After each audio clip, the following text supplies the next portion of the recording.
Good morning my dear students. आज class 11th का जो फिजिक्स में 2 लेक्चर हो चुका था, लेकिन आज का लेक्चर बहुत ही इम्पोर्टेंट होगा।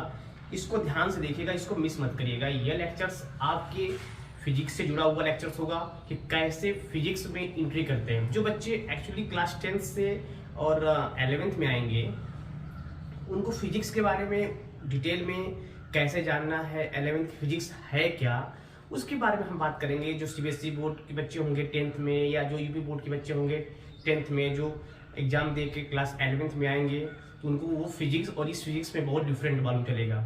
लेकिन इस फिजिक्स को हम इतना आसान कर देंगे, आपको इतना आसान कर देंगे कि आपको यह नहीं लगेगा कि 10th का फिजिक्स है कि 11th का फिजिक्स है। लेकिन उसको जानने से पहले, 11th के फिजिक्स को जानने से पहले कुछ उसके बेसिक कॉन्सेप्ट हैं। बेसिक कॉन्सेप्ट का मतलब क्या? उसमें कुछ इंपॉर्टेंट फार्मूले होंगे, किस किस चैप्टर से फार्मूले आते हैं। क्योंकि जैसे आप 11th में एंट्री करते हैं ना, तो आपका बैकग्राउंड चेंज हो जाता है। ठीक, कोई बच्चा बायो पार्ट में चला जाता है, बायो वाले पार्ट्स में, कोई बच्चा मैथ वाले पार्ट में चला आता है।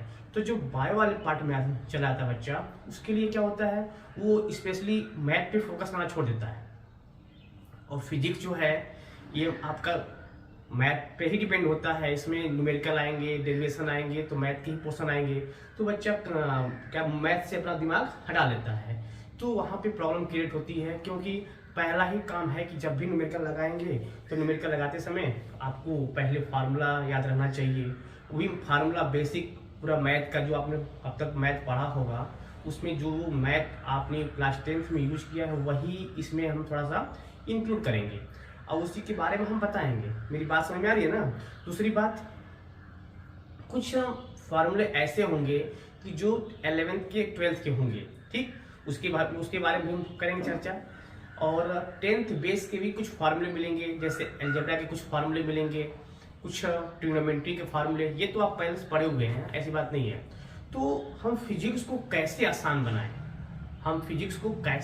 बनाएं, हमको अभी टॉपिक के बारे में डिस्कस नहीं करना है। ये वीडियो थोड़ा सा लॉन्ग होगा, लेकिन इसको पूरा अच्छी तरह से देखिएगा। आपके लिए स्पेशल डिजाइन किया गया वीडियो है कि कैसे पहले, क्योंकि 10th से 11th में आने से पहले आप पहले इसके कुछ रूल, फिजिक्स, क्योंकि फिजिक्स पढ़ना है ना आपको। जो बच्चा बायो बैकग्राउंड का होगा उसको भी फिजिक्स पढ़ना है, और जो बच्चा मैथ बैकग्राउंड का होगा उसको फिजिक्स पढ़ना है। फिजिक्स तो दोनों पढ़ना है, लेकिन अब फिजिक्स को पढ़ने से पहले कुछ उसके रूल होंगे, है ना? कोई काम करने से पहले उसका रूल जाना जाता है ना, उसी तरह फिजिक्स को पढ़ने से पहले उसका कुछ रूल है।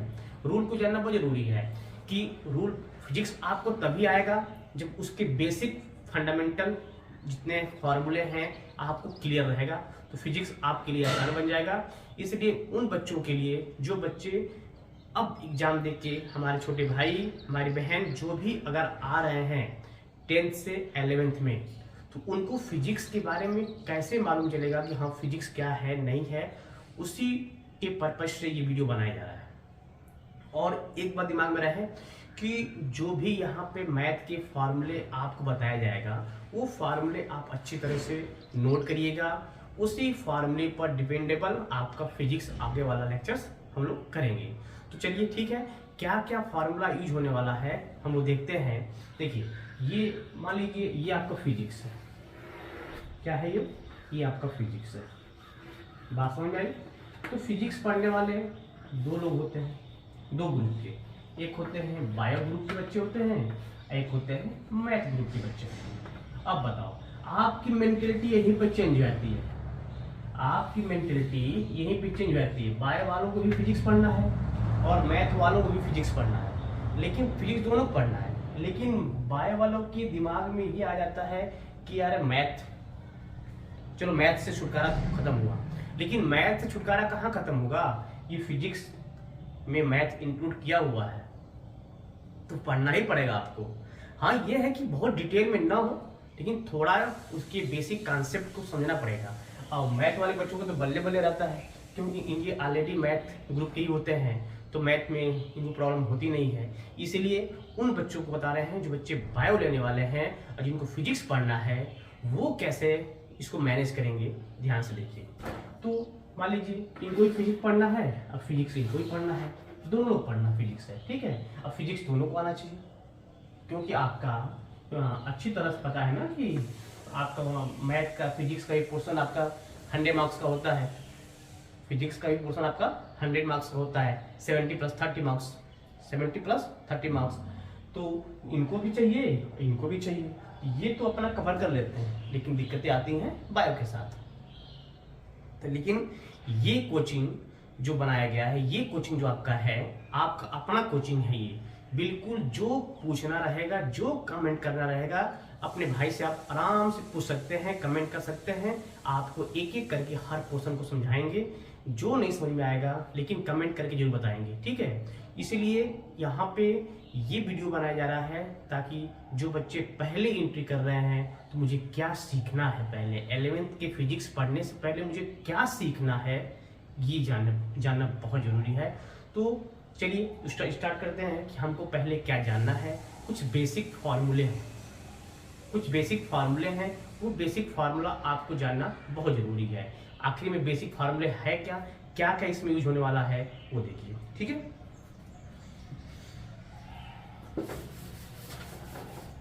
देखिए बेसिकली इसमें यूज होने वाला फार्मूला है पहला अलजेब्रा,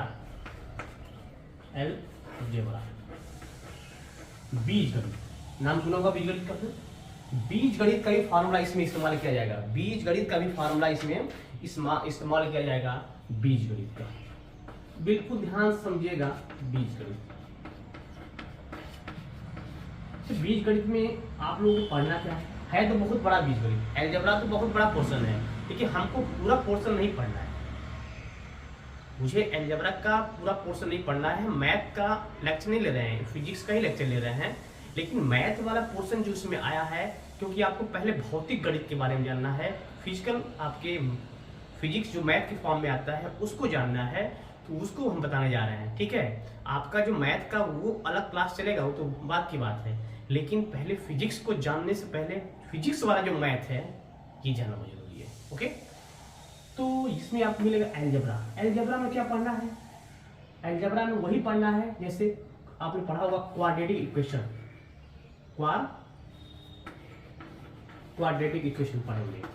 क्वाड्रेटिक इक्वेशन में द्विघात समीकरण में, द्विघात समीकरण नाम सुना आपने, द्विघात समीकरण को भैया इसका नाम सभी सुनेंगे, द्विघात क्वाड्रेटिक इक्वेशन। द्विघात का मतलब क्या, जिसमें दो घात होती है। हमको द्विघात समीकरण के बारे में जानना बहुत जरूरी है। किस द्विघात समीकरण क्या होता है, ax² + bx + c = 0। बताइए क्या आप क्लास 10th में इसको नहीं पढ़े हैं, इस द्विघात समीकरण को क्लास 10th में नहीं पढ़े हैं, एकदम पढ़े हैं, एकदम अच्छी तरह से पढ़े हैं क्लास 10th में। ax² + bx + c = 0 किस में आता है, ये अलजेब्रा में आता है। बाइनोमियल थ्योरम आएगा, ठीक है, एक्सपोनेंशियल फॉर्म आएगा, हमको वो सूत्र नहीं पढ़ना लेंगे, बस हमको यही जानना है। वो मैथ वाले पोर्शन जब हम मैथ क्लास लेंगे तो एक क्लास इसमें अपलोड कर देंगे, वो वहाँ से आप लोग उसको देख लीजिएगा।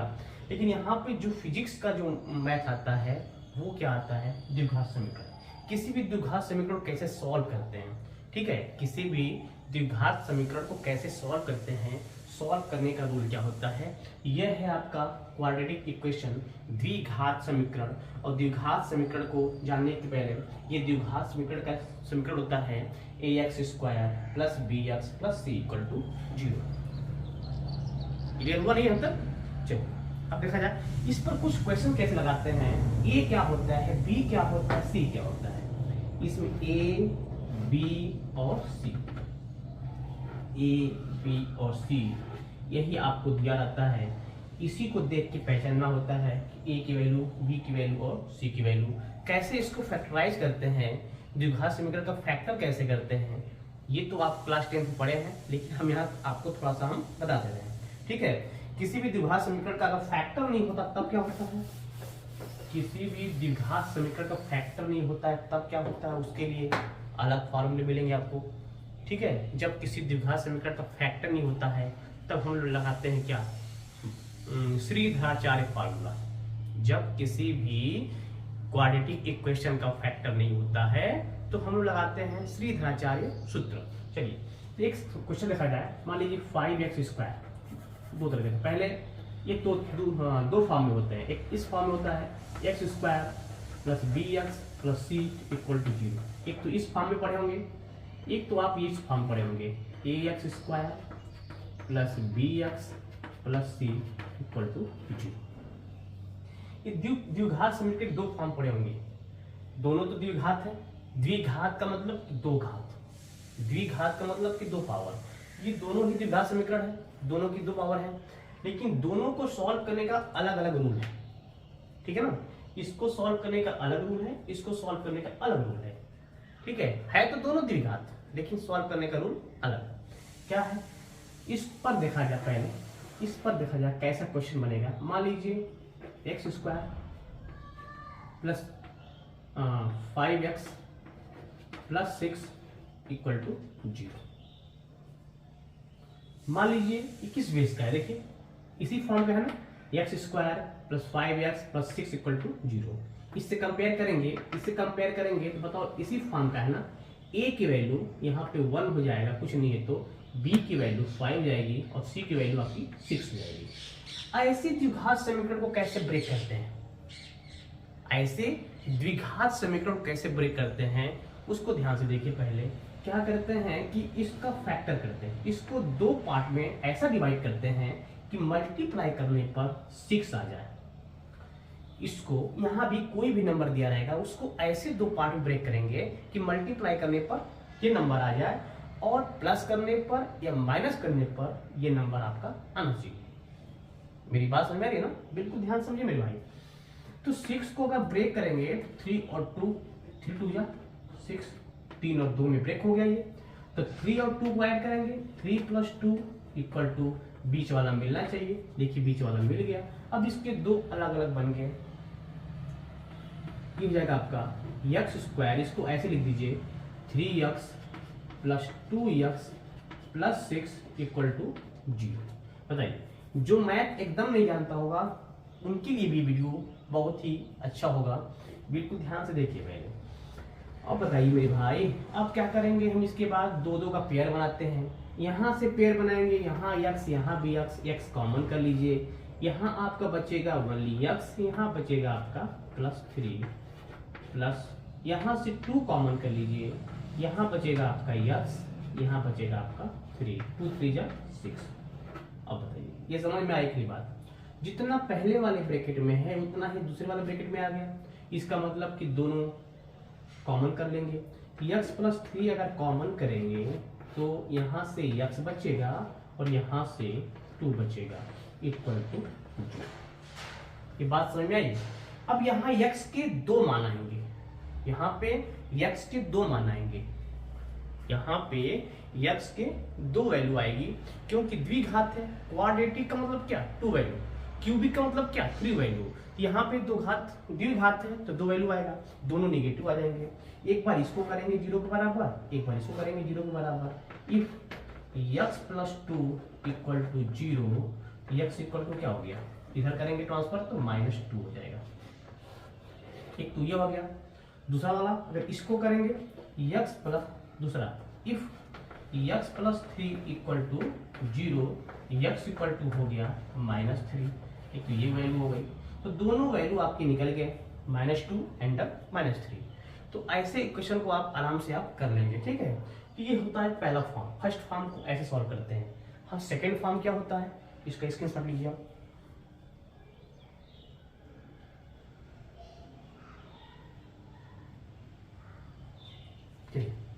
हो गया ना।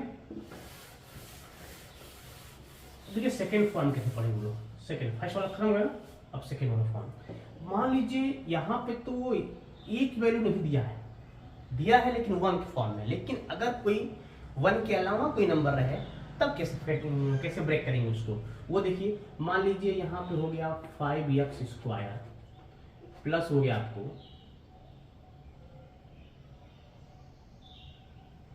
11, मान लीजिए 11x प्लस मान लीजिए 2 = हो गया आपका 0।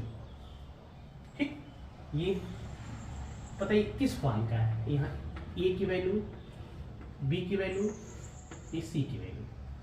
मेरी बात समझ आ रही है ना? बिल्कुल ध्यान ध्यान समझिए मेरे भाई, बहुत जल्दीबाजी नहीं है, आपको धीरे धीरे धीरे धीरे पढ़ना है, आपको एक एक लेक्चर देख के ही एंट्री करना है भैया मेरे, ठीक है? धीरे धीरे आप देखेंगे, क्योंकि मैथ का बैकग्राउंड पढ़े हुए, अभी मैथ पढ़ के आए हैं तुरंत, तो अभी तो ये दिमाग में होगा, इसीलिए मैं कह रहा हूँ कि इसको पहले ध्यान से देखिए, उसके बाद हम लोग आगे बढ़ेंगे। चलिए, तो ये ऐसे इक्वेशन सॉल्व करने के क्या करते हैं, पहला इसका मल्टीप्लाई यहां करते हैं, दिमाग में बात मैंने क्या बोला, इसकी मल्टीप्लाई भैया यहां करेंगे, 5 का मल्टीप्लाई 2 में करेंगे, बताइए कितना होगा, 5 मल्टीप्लाई बाई 2 इक्वल कितना हुआ, 10। हो गया। हर क्वेश्चन का यही रूल होगा, जितना क्वेश्चंस पढ़ेंगे सबका एक ही रूल होगा, जैसे बता रहा हूं। अब ये नहीं कि सर और अगर यहाँ 6 आ गया तब क्या होगा, यहाँ 2 आ गया तब क्या होगा, अरे सबके लिए वही भैया, वही रूल सबके लिए। अभी एक आगे बताएंगे जब फैक्टर नहीं होगा तब क्या करेंगे, ये तो फैक्टर आराम से हो जाएगा, नहीं होगा तब क्या करेंगे। मैं ऐसे ही क्वेश्चन आपको लिया हूँ जिसका फैक्टर हो जा रहा है, जो फैक्टर नहीं होता है तब क्या करते हैं वो आगे देखेंगे लोग। तो 5 टू 10, अब जो यहाँ आया हुआ है इसको 2 भागों में ब्रेक करेंगे, जैसे हम पहले करते थे, बात समझ आ रही है? अब इसको 2 भागों हम क्या करेंगे, ब्रेक करेंगे। तो 10 को 2 पार्ट में ब्रेक करो तो 5 टू 10, 5 और 2 में ब्रेक हो जाएगा। लेकिन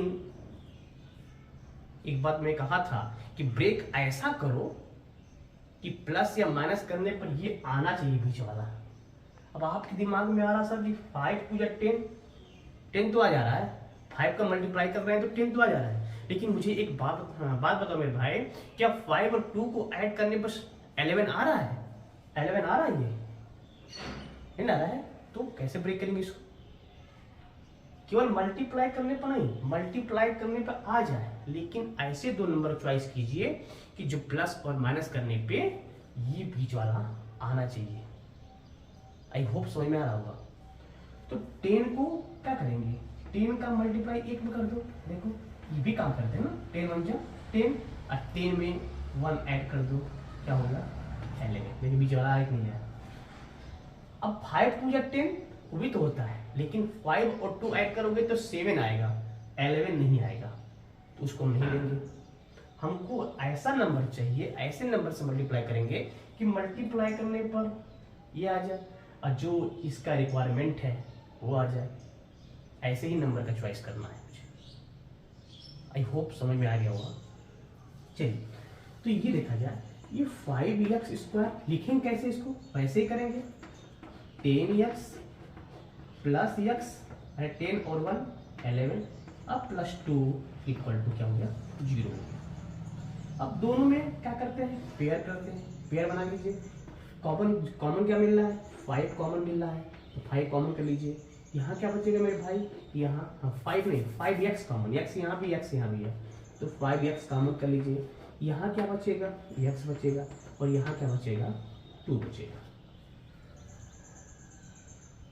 बिल्कुल आसान है, बस आपको दिमाग लगाना है।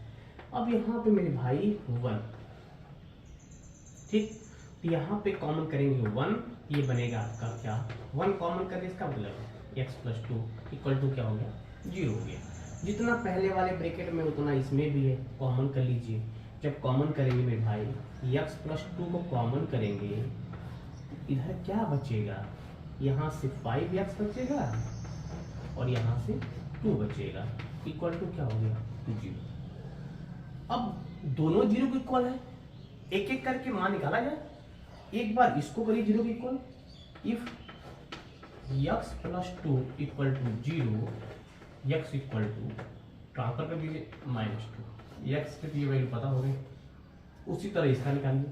If 5x plus 2 equal to 0, तो 5x इक्वल टू हो जाएगा -2, देन x इक्वल टू हो जाएगा -2 अपॉन 5।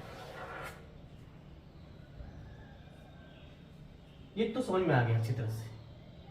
देखिए, मैथ तो आपको आना चाहिए भाई, मैथ का पोर्शन ये सब आपको करना आना ही चाहिए, फिजिक्स तभी आएगा आपको। आपको ये सब पढ़ाने का मेरा बस एक ही उद्देश्य है कि फिजिक्स को आपको दिखाना है, फिजिक्स को ये दिखाना है कि फिजिक्स बहुत सिंपल है, ठीक है। लेकिन पहले बेसिक कॉन्सेप्ट को लेके चलो, कॉन्सेप्चुअल वर्ड आना चाहिए। देखो फिजिक्स में कॉन्सेप्चुअल कॉन्सेप्ट समझ में आ जाएगा तो सब कुछ आ जाएगा। कॉन्सेप्ट हुआ, थ्योरी हुआ, उसका थ्योरी आपको समझ में आना चाहिए, उसका न्यूमेरिकल आना चाहिए, उसका डेरिवेशन आना चाहिए, तो फिजिक्स तो अपने आप आसान बन जाता है। देखिए इसका स्क्रीनशॉट लीजिए।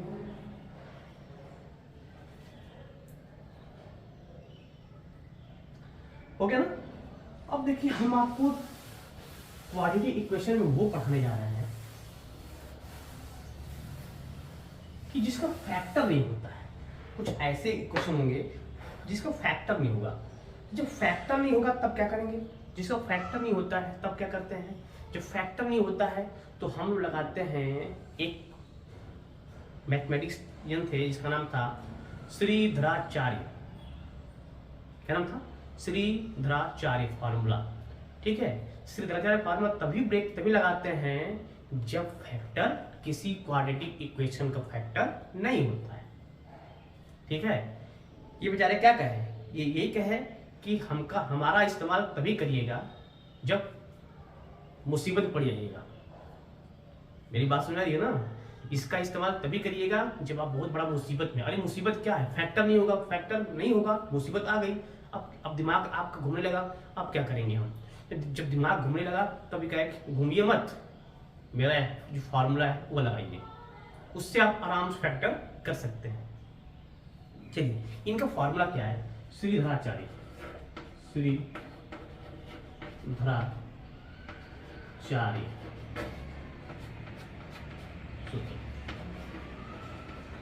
ये क्या होता है? x बराबर होता है -b plus minus b square minus 4ac upon 2a। इन्होंने यही दिया अपना सूत्र। कहा भैया जब फैक्टर नहीं होगा तो आप मेरा इस्तेमाल आप आराम से कर सकते हैं, यहाँ से आप x की वैल्यू को निकाल सकते हैं, घबराने की जरूरत नहीं है। x equal to -b plus minus b square minus 4ac upon 2a। मेरी बात समझ में आ रही है ना? ऐसे इक्वेशन को, जब इक्वेशन का फैक्टर नहीं होता है तो हम ऐसे इस फॉर्मूले का इस्तेमाल करते हैं। किस फॉर्मूले का? श्रीधराचार्य रूल या सूत्र। चलिए देखा जाए इस पर कैसे फैक्टर होगा, इस पर कैसे फैक्टर होगा देखा जाए। चलिए तो ये इसको आप नोट कर लीजिए। एक सवाल ले रहे हैं इस पर।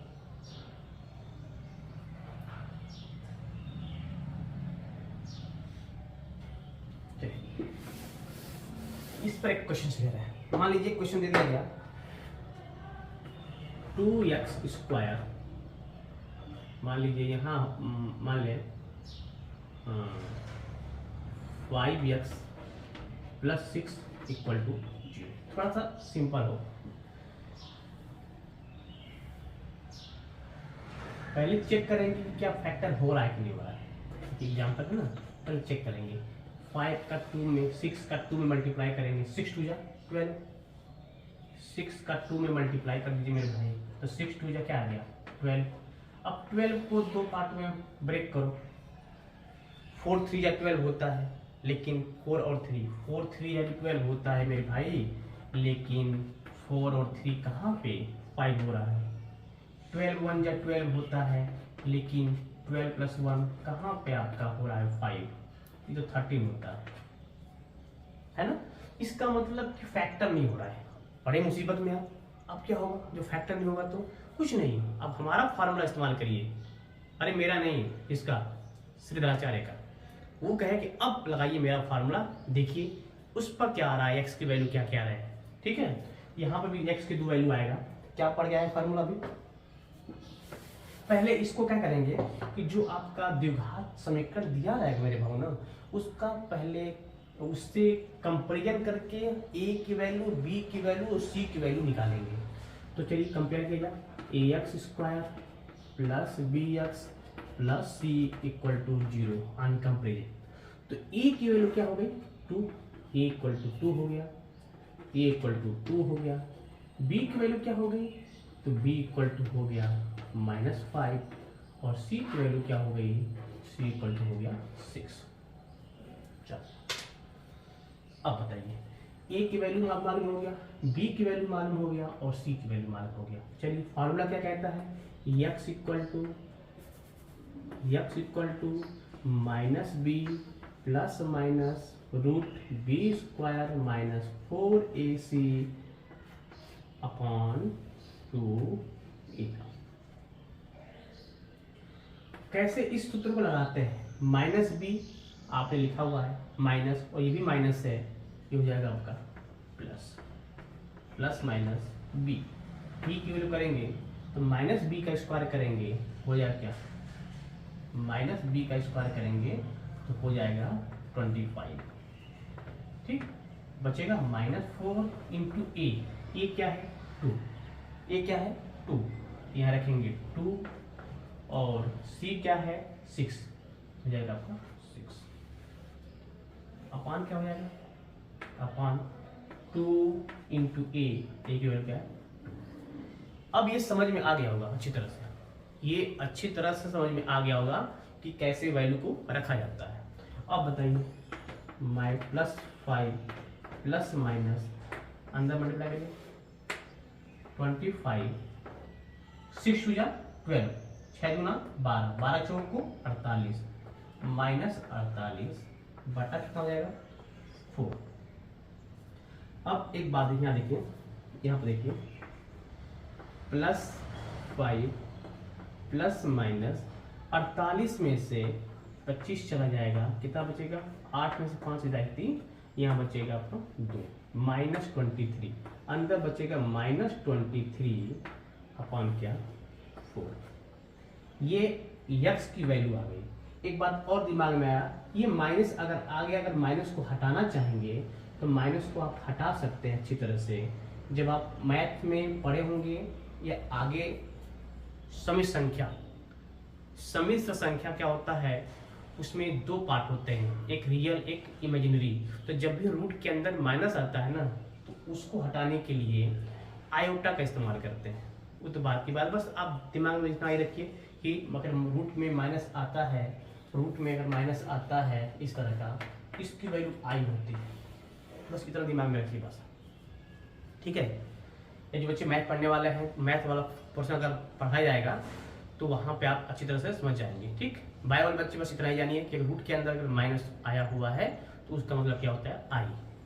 तो यहाँ पे अगर माइनस आ गया, इसका वाला ये हो जाएगा इस तरह का, नीचे देखेंगे +5 प्लस माइनस √23 आई अपॉन क्या हो जाएगा 4।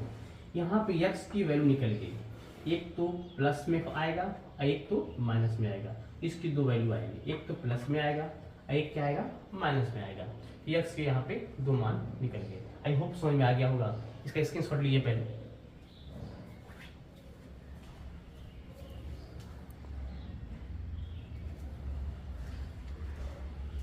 चलिए हो गया, नेक्स्ट देखा जाए।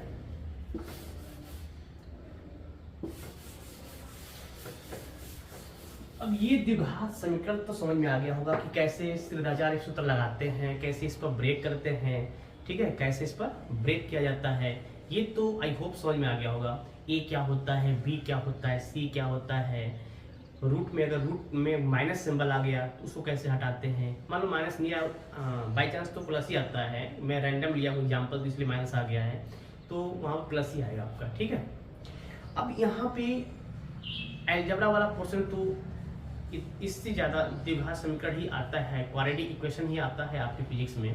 ठीक है, अब थोड़ा सा इसमें मिलेगा फॉर्म ऑफ ट्रिग्नोमेट्री, जो आपने पढ़ के हुआ है त्रिकोणमिति के बारे में। त्रिकोणमिति को कैसे सॉल्व करेंगे, देखिए सेकंड आपको मिलेगा इसमें त्रिकोणमिति, ट्रिग्नोमेट्री, ये पढ़ के आए होंगे ना ट्रिग्नोमेट्री, ये पोर्शन आप अभी पढ़ के आए हैं त्रिकोणमिति का। जो बच्चे एग्जाम दे रहे होंगे वो मेरे बच्चे त्रिकोणमिति का पढ़ के आए होंगे पोर्शन। ठीक है, त्रिकोणमिति पढ़ के आए होंगे इस तरह से। ट्रिग्नोमेट्री, ट्रिग्नोमेट्री क्या होता है, ये कॉन्सेप्ट तो आप पहले जान चुके हैं क्लास 10th में। मुझे उतना डिटेल में नहीं जानना है, मुझे केवल इसके बारे में बताना है कि क्या क्या कैसे कैसे किस तरह के फार्मूले इसमें इस्तेमाल किए जाएंगे, वो देखिए पहले। ठीक है, इसमें कुछ बेसिक कॉन्सेप्ट आपको समझा दें। इसमें बेसिक कॉन्सेप्ट आपको क्या क्या मिलेगा त्रिकोणमिति में। पहला हमने क्या पढ़ा, अलजेब्रा। ठीक, दूसरा क्या पढ़ने वाले हैं हम लोग, त्रिकोणमिति। इसमें आपको मिलेगा sine theta, cos theta, tan theta, cosec theta, sec theta और कॉट थीटा। मेरे भाई ये इतना मिलेगा आपको, sine, cos, tan, sec, cosec और कॉट।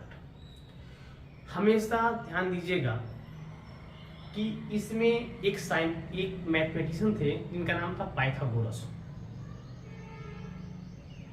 नाम था क्या था, पाइथागोरस। आपने पढ़ा होगा पाइथागोरस का थ्योरम। तो पाइथागोरस जी क्या कहे कि कभी भी अगर आप मेरा इस्तेमाल करिएगा ना, इन्होंने कहा कि अगर मेरा इस्तेमाल करिएगा तो त्रिभुज कौन सा लेंगे आप, त्रिभुज वो वाला लीजिएगा जो परपेंडिकुलर वाला हो।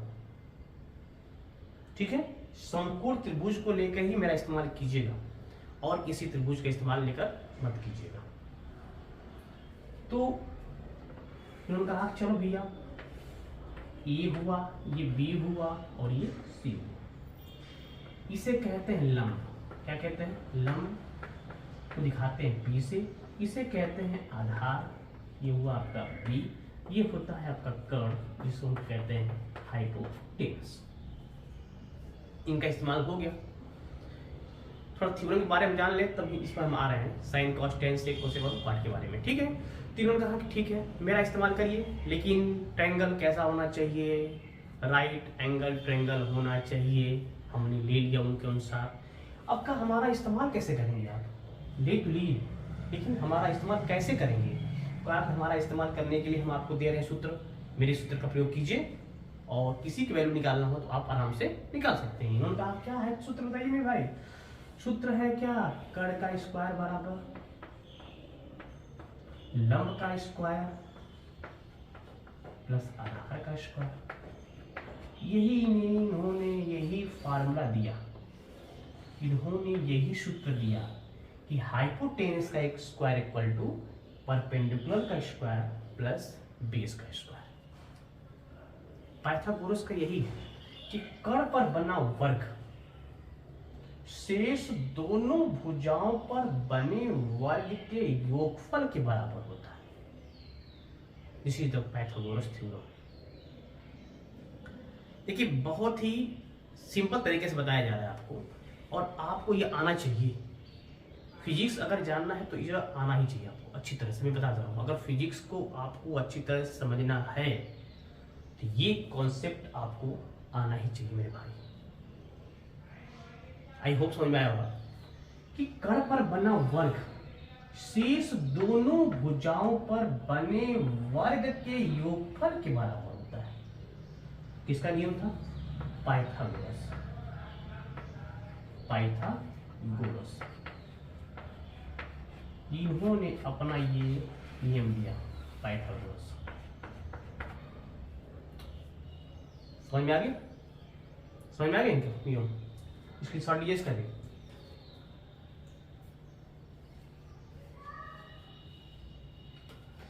चलिए अब देखा जाए, अब आया जाए कि साइन, कॉस, टैन, सेक, कॉस और कॉट क्या है।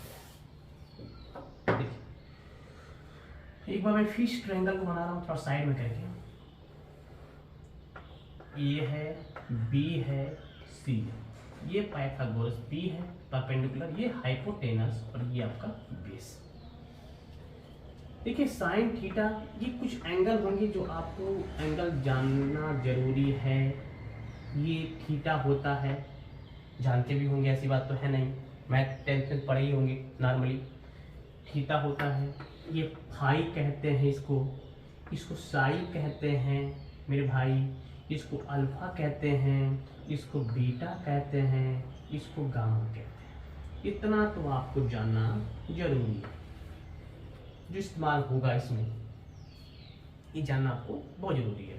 कहीं कहीं एंगल अल्फा के फॉर्म में होता है, कहीं कहीं एंगल बीटा के फॉर्म में होता है, कहीं कहीं एंगल आपके गामा के फॉर्म में होता है।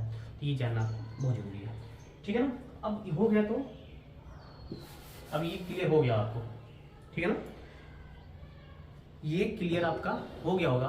अब देखा जाए इसमें क्या इसके आगे पढ़ना है। देखिए साइन थीटा क्या होगा, ये है लंब बटा कर्ण, तो P अपॉन H। देखिए इसका एक नियम दे रहे आपको, एक क्या बोलते हैं कि याद करने का सिंपल ट्रिक दे रहे हैं हमको। पंडित बद्री प्रसाद हर हर बोले, है कि नहीं सिंपल, इससे आप आराम से याद कर लेंगे। अगर इसका इस्तेमाल नहीं करेंगे तो आप लोग पढ़ेंगे लाल बटा कक्का, क्या पढ़ेंगे, लाल बटा कक्का, वहां से भी निकाल लेंगे आप। देखिए पंडित बद्री प्रसाद हर हर बोले, तो अब बताइए कि लंब बटा कर्ण, लंब बटा कर्ण, ये लंब है ये कर्ण है, तो ये हो जाएगा लंब बटा कर्ण। लंब बटा कर्ण को ही लिख सकते हैं हम लोग क्या, P अपॉन H। कॉस को क्या लिखेंगे, आधार बटा कर्ण, ये हो जाएगा आपका आधार बटा कर्ण। इसको कहते हैं हम लोग क्या, बेस अपॉन हाइपोटेनस। इसको कहते हैं लंब बटा आधार, क्या कहते हैं, लंब बटा आधार, ये हो जाएगा आपका P अपॉन B। ठीक, ये तो तीन मालूम हो गया, लंब आधार, ठीक है, अरे साइन कॉस और टैन। अब मेरे भाई अब बचा आपका कोसेक। तो साइन का अपोजिट क्या होता है, कोसेक। कॉस का अपोजिट क्या होता है, सेक। और टैन का अपोजिट क्या होता है, कॉट।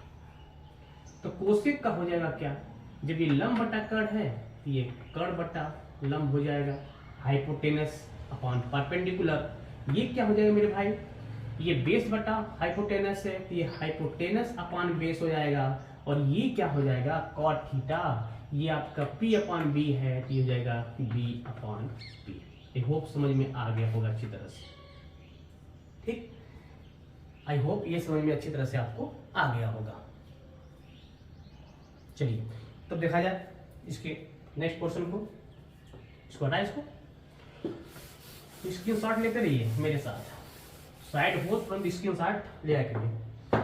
अब देखिए साइन का अपोजिट 1 कोसेक, फार्मूले ध्यान दीजिए, कोसेक का अपोजिट 1 साइन, कॉस का अपोजिट 1 सेक, सेक का अपोजिट 1 कॉस, टैन का अपोजिट 1 कॉट, कॉट का अपोजिट 1 टैन।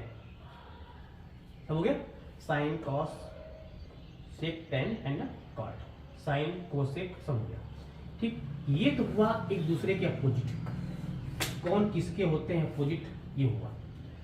अब आई होप ये समझ में आ गया होगा कि कौन किसके होते हैं अपोजिट, ठीक है। Sine cos tan sec cosec cot के बारे में अच्छी तरह जान गए हैं। साइन क्या होता है, कॉस क्या होता है, टैन क्या होता है, सेक क्या होता है। इस सभी पांचों को कहते हैं T ratio, trigonometry ratio. Sine को, कॉस को, टैन को, सेक को, कोसेक को, कॉट को जितने मिलेंगे इसे कहते हैं टी रेशियो, ट्रिग्नोमेट्री रेशियो कहते हैं। अब ये जब जान गए तो कुछ फॉर्मूले और देखा जाए। देखिए घबरा के मत पढ़िए, आराम से पढ़िए, थोड़ा सा लॉन्ग वीडियो होगा। यहाँ पर पहला फॉर्मूला मिलेगा आपको, sine square theta plus cos square theta equal to 1 होता है। अब यहाँ के इसके तीन फॉर्मूले मिलेंगे, sine square theta equal to हो जाएगा 1, इसको इधर करेंगे 1 माइनस कॉस स्क्वायर थीटा। अब हमको कॉस का निकालना है value, cos square theta equal to sine को उधर कर दीजिए 1 माइनस साइन स्क्वायर थीटा। ये भी फार्मूला आपने पढ़ा होगा, ठीक। दूसरा sec square theta minus tan square theta equal to 1 होता है, जानते हो किस तरह से। इसको उधर कर दें तो sec square theta equal to हो जाएगा 1 प्लस टैन स्क्वायर थीटा, ठीक। या हमको tan स्क्वायर थीटा निकालना है तो क्या कर लेंगे भैया मेरे, 1 को इधर कर लेंगे, tan को उधर कर लेंगे, तो sec स्क्वायर थीटा माइनस 1। देखिए ये सब फार्मूले आप पढ़े मेरे भाई, सब जानते हैं, बस आपको रिकॉल करा रहे हैं। ये आपको रिकॉल करा रहे हैं क्योंकि भाई फिजिक्स पढ़ना है तो मैथ तो आना ही जरूर पड़ेगा। बेसिक ही मैथ पढ़ा रहे हैं, बहुत एडवांस मैथ नहीं पढ़ा रहे हैं, ये बेसिक ही मैथ चल रहा है आपका। ये 3 फार्मूले ये हो गए, इसका स्क्रीनशॉट लीजिए, जल्दी से लीजिए स्क्रीनशॉट।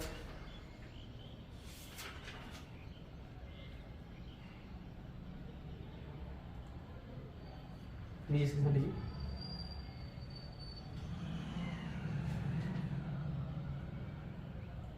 चलिए आगे देखिए।